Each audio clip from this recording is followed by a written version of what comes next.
Hi, guys. We're here today with Mary Ellen. She does meditations and fire ceremony for you up here on Wednesday. We're going to introduce you to her formally here and let her talk a little bit about herself and what she does. Hi, I'm Mary Ellen, and it's nice to meet you. I am almost 60 years old, and I've been meditating since I was 12. I was taught by the person who was my then piano teacher. She stayed with us and knew I was in a hard place with my family. It wasn't a happy place, and she knew I needed something else to help me survive. And she taught me to meditate. She gave me a mantra, a prayer to repeat, biography of a meditation teacher, and burned incense for the first time. And oh, I fell in love with that. I fell in love with the whole process. And it was mine. It was private. It was mine. I didn't talk to anybody about it for years. And I practiced meditation. And in my mid 20s, my father passed away. And the first Christmas after he passed was rough. And my mother was difficult and nasty, and we had gone up to visit her, and it just got to the point where it was time to go home. So I told my husband, I'm out. And I walked right out to the car, and we drove home, and I went into a little room we had where I could meditate. And, for years, it's been close your eyes, meditate, get quiet, maybe fall asleep. This day was different. I meditated and I repeated the mantra and just with everything I was feeling. And all of a sudden, this blue, royal blue, alive light came up to me, and the world was blue, and there was no Mary Ellen. There was just everything was the same. And slowly, I came back into the room and out of meditation. And I was lucky enough to be able to still call the lady who had taught me to meditate. And I said, well, I either need a CAT scan or I need to find a meditation center. And my first lesson in Everything Happens for a Good Reason was the meditation center was just around the corner from where we were living. And I went, and I had already been reading a lot of I've been reading everything.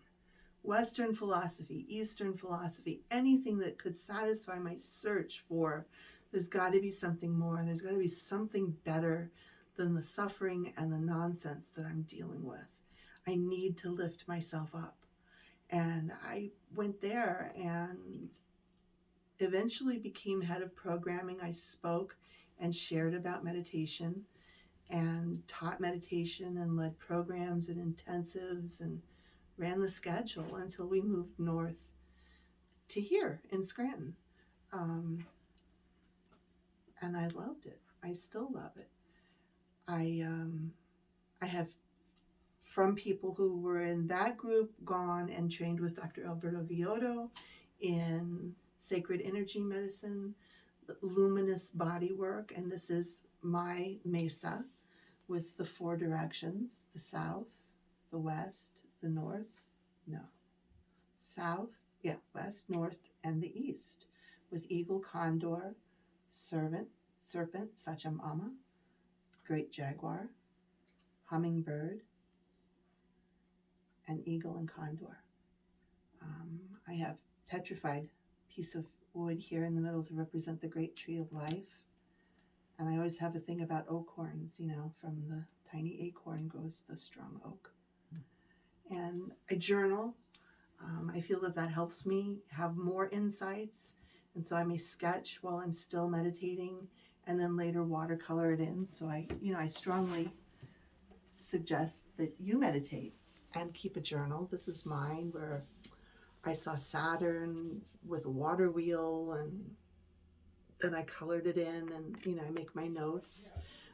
I'm working with this book by Sally Kempton, Meditation for the Love of It. I've known Sally for greater than 30 years now, and it's got a foreword by the person who wrote Eat, Pray, Love. I studied for a year with Ellen Elena, who wrote Silver Wheel, which is beautiful and has meditations at the end of every chapter, which I love. They're gorgeous. And right now I'm reading Braiding Sweetgrass, which is just, what can I say? It's comforting and it's real, and there's no stuffy stuff. It's just, it makes sense to me, and it centers me and helps me be centered for my family and my students around me. And that's my story. I trained in the Munai Ki, which is different from the medicine wheel training. There are 10 rites, 9 rites of lineages, and the last rite is the womb rite, which I am happy to share with people at the full moon and the new moon. People who would receive it at the full moon are women who are still menstruating, and at the new moon would be women who are no longer menstruating. And for men, while they hold space while we give the rite, we also send the rite to their female ancestors and women with whom they are now. They're living now, they're in relationship with now. So those blessings are passed in their way to them too. I'm also trained as a Reiki master teacher, and I can teach Reiki 1, 2, 3, all the way through, and give Reiki. And I'm happy to share those things during meditation if you feel you have a need. The meditations I run, I will do from 5 to 6, and I'm happy to do fire ceremony, where we take a stick and we breathe on it, our intention, our prayers, our needs, and we break it in half. And part of it is for what we're releasing, so that we can make room for what we're about to remember and receive. And I keep a bowl for those to burn safely in, and there's a candle lit, and I have a singing bowl, and we play soft music, and if there's need for something else, I'm always open and happy to adjust to your needs. If you have other times that you'd like me to come and meditate, let me know. Other days, let me know. Wednesday's the day I'm usually around. And I think that's it. I think that's perfect. Okay. Thank you, Mary Ellen. My pleasure. Thank Bye. you. Bye.